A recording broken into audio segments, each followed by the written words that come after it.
रास्तों ने कहा ठहर जा, मंजिल अभी दूर है। मैंने कहा ठहर नहीं सकती, मुझे हर दर्द मंजूर है। ये आप सभी लोगों के लिए है कि गिव अप नहीं करना है। एक बार आपने अब प्रिपरेशन शुरू कर दी है तो सिलेक्शन लेकर ही रहना है।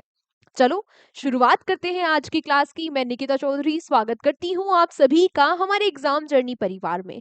इस क्लास में हम लोग क्या कवर करते हैं? इस क्लास में हम लोग हर रोज सुबह 7 बजे करंट अफेयर्स के 10 इंपॉर्टेंट क्वेश्चंस को मात्र 10 मिनट में कवर करते हैं। तो चलो शुरू करें आज की क्लास को। आज का पहला क्वेश्चन आप लोगों से क्या कह रहा है कि when is engineers day celebrated in India? Bharat में इंजीनियर दिवस कब मनाया जाता है? तो भारत में इंजीनियर दिवस मनाया जाता है कब? 15 सितंबर को। ठीक है, ये दिन पहली बार 1967 में मनाया गया। बात अब ये आती है कि ये जो दिन है, इंजीनियर्स जो डे है, ये 15 सितंबर को ही क्यों मनाया जाता है? इसलिए मनाया जाता है क्योंकि इस दिन एक महान हस्ती का जन्म हुआ था 15 सितंबर 1861 को। कौन थी वो महान हस्ती?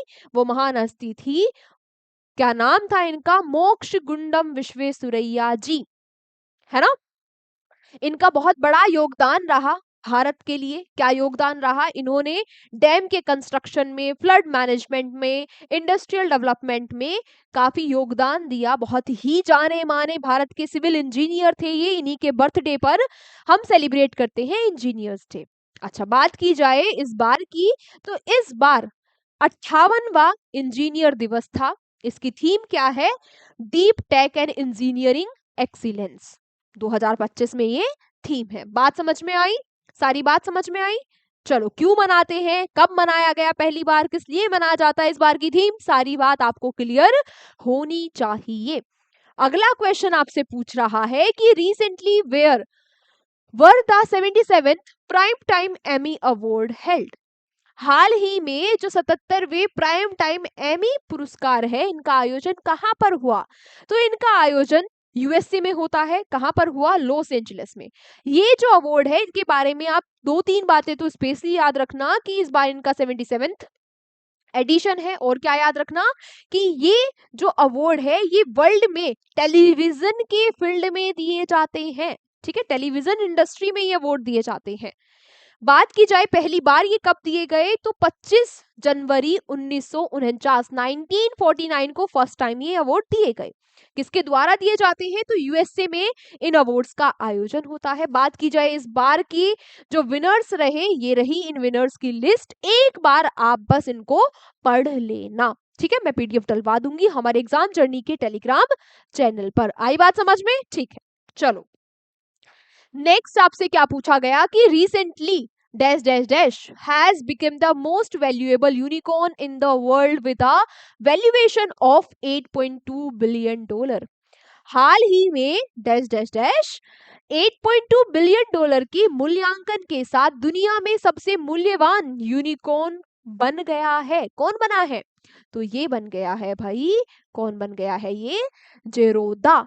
ये जीरोदा है क्या? ये एक ट्रेडिंग प्लेटफॉर्म है। किसकी ट्रेडिंग होती है यहाँ पर? यहाँ पे स्टॉक्स की, डेरिवेटिव्स की, कमोडिटीज की, करेंसी, बॉन्ड, म्यूचुअल फंड्स की यहाँ पर ट्रेडिंग होती है। इसकी टोटल जो वैल्यूएशन है वो कितनी हो गई है? $8.2 बिलियन की। बात की जाए इसकी स्थापना किसने की, ये जो कंपनी है, ये प्लेटफॉर्म की स्थापना किसने की? तो नितिन और निखिल कामत, दो भाइयों ने इसकी स्थापना की। सेकंड नंबर पे कौन रहा? ये सेकंड नंबर पे कौन रहा? रोजर पे। और थर्ड पे कौन रहा? लेंसकार्ट। अगला क्वेश्चन आपसे पूछा गया कि recently which medal has Jasmine Lamboria won at the world boxing championship? Jasmine Lamboria ने विश्व मुक्केबाजी चैंपियनशिप में कौन सा मेडल जीता है? तो ये भारत के लिए जीत कर लाई है गोल्ड मेडल। सबसे पहली बात तो हमें यहाँ पर ये पता होनी चाहिए कि ये जो वर्ल्ड बॉक्सिंग चैंपियनशिप है, ये हो कहाँ पर रही है? तो कहाँ हो रही है? ये हो रही है ये हो रही है लिवरपूल, यूके में, यूनाइटेड किंगडम में। बात की जाए इन्होंने किसको हराकर ये मेडल जीता? तो इन्होंने पोलैंड की जूलिया सेरेमेटा को हराकर ये मेडल जीता। इसके अलावा भी भारत ने कुछ और मेडल्स जीते हैं इस वर्ल्ड बॉक्सिंग चैंपियनशिप में। कौन कौन से? देखो, मीनाक्षी तो लेकर ही आई है 57 केजी, जो कैटेगरी है उसमें गोल्ड मेडल, 48 जो केजी कैटेगरी है उसमें भारत के लिए गोल्ड मेडल लेके आई मीनाक्षी हुड्डा, 80 किलो प्लस की कैटेगरी में नुपुर लेकर आई भारत के लिए सिल्वर मेडल, और पूजा रानी भारत के लिए ब्रॉन्ज मेडल लेकर आई मिडिल वेट कैटेगरी में। आई बात समझ में? चलो अगला प्रश्न आपसे क्या पूछ रहा है इससे अच्छा इससे पहले वाले क्वेश्चन में आप क्या बात याद रखोगे, ये बात याद रखना कि ये सारे के सारे बॉक्सिंग से संबंधित है। डायरेक्टली आपसे क्वेश्चन पूछ लेगा कि भाई कि मीनाक्षी हुड्डा किस खेल से संबंधित है, तो किससे संबंधित है? ऑब्वियसली बॉक्सिंग से संबंधित है ना। ये क्वेश्चन तो आपसे पूछ ही सकता है कि ये कौन सा मेडल लेकर आई। इसके अलावा ये भी याद रखना कि ये किस खेल से संबंधित है। कभी गोल्ड मेडल ही बस याद रख लो और वहां पर ये भूल जाओ कि ये किस खेल से संबंधित है।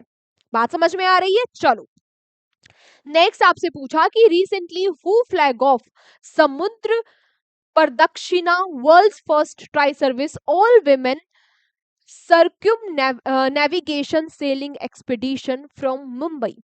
हाल ही में किसने मुंबई से दुनिया की पहली त्रिसेवा अखिल महिला जल यात्रा नौकायान अभियान समुद्र प्रदक्षिणा को हरी झंडी दिखाई?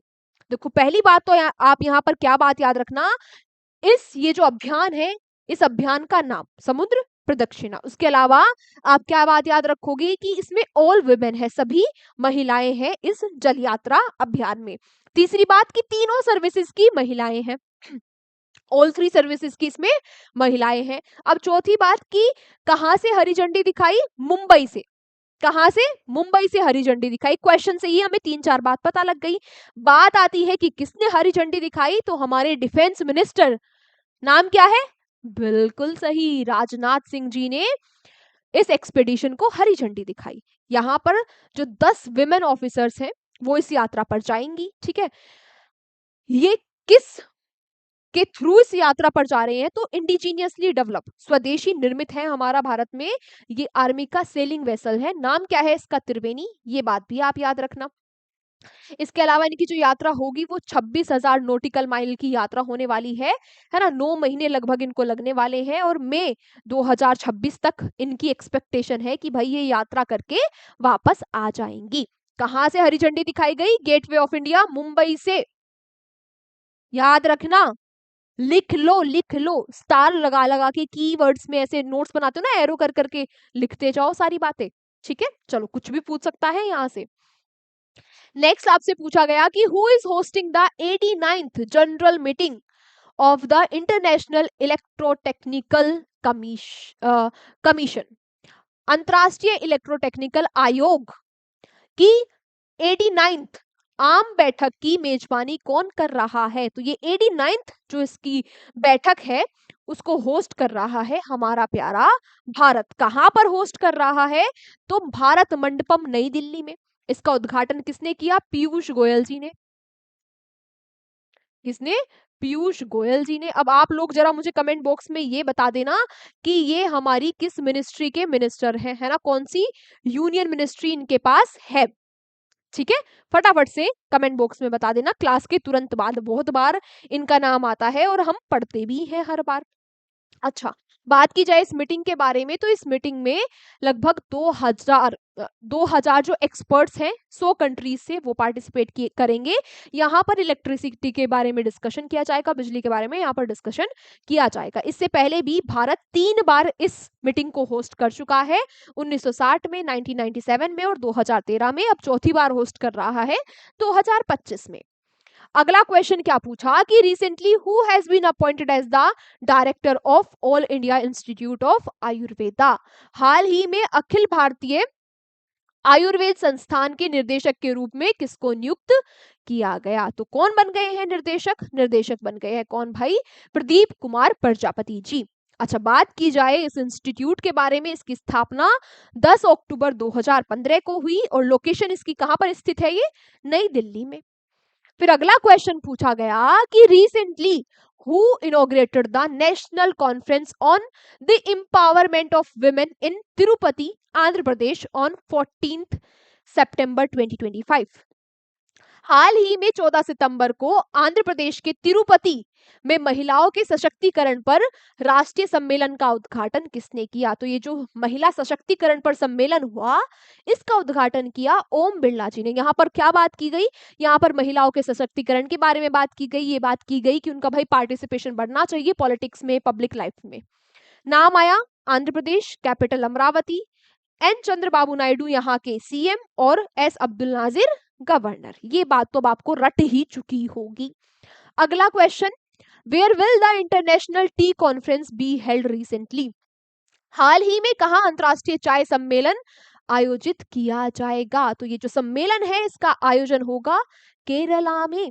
बात की जाए इंटरनेशनल टी डे, अंतरराष्ट्रीय चाय दिवस कब मनाया जाता है? 21 मई को, याद रखना। इसके अलावा नाम केरला का आया तो केरला की कैपिटल तिरुवनंतपुरम, यहाँ के सीएम पी विजयन और गवर्नर राजेंद्र अर्लेकर का नाम भी आप लोग याद रखना। आज का हमारा अंतिम क्वेश्चन पूछ रहा है क्या कि recently which countries runner Erriyon Knighton has been banned for 4 years for doping?